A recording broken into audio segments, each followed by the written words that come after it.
یہ جنازے کے بارے میں پوچھا کہ جس طرح پہلی صف کی فضیلت ہے، بھائی پوچھ رہے ہیں کیا نماز جنازہ میں بھی اسی طریقے سے ہے؟ تو نبی علیہ الصلوۃ والسلام نے نماز کے بارے میں عمومی طور پر فرمایا ہے، یعنی پہلی صف کی جو فضیلت بیان فرمائی ہے نبی علیہ الصلوۃ والسلام نے، وہ نماز کے بارے میں بیان فرمائی ہے۔ تو نماز جنازہ بھی بنیادی طور پر نماز ہی ہے۔ مثلا نماز جنازہ کے لیے وضو کرنا چاہیے کہ نہیں کرنا چاہیے؟ کیوں جی؟ اس کی مجھے دلیل چاہیے کہ نبی پاک نے فرمایا ہو کہ نماز جنازہ کے لیے وضو کیا کرو۔ ابھی اگر کسی بھائی کے پاس دلیل ہو تو بتا دیں، ورنہ میں اپنی بات سمجھا رہا ہوں جی۔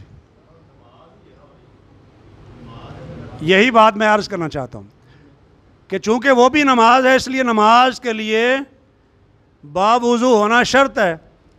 تو جب نماز کے لیے باوضو ہونا شرط ہے تو اسی طرح نماز جنازہ کے لیے بھی باوضو ہونا شرط ہے۔